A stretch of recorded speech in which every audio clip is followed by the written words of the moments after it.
Ndruwe kergo kibo jumbe ase ensemo ye bunge ya Kasipul.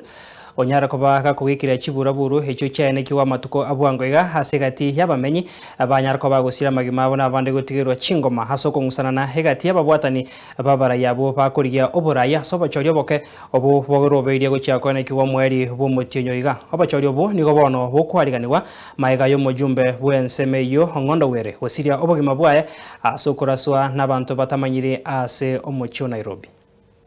By violence and elimination can be restrained if somebody comes out to maintain law and order.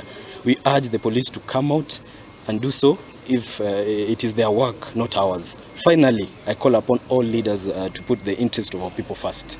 Let us honor the memories of those who we have lost by building a community rooted in love, respect and understanding.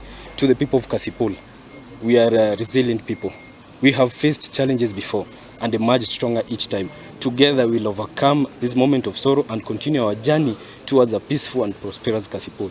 May the souls of the departed rest in eternal peace, and may God bless Kasipul. All candidates who are going to participate in this election take into account that we are in a period where all schools are closed, and all these rallies are not only attended by mature people but also by young school-going students who are actually attracted by either the noise or by the activities that are going on around where they are.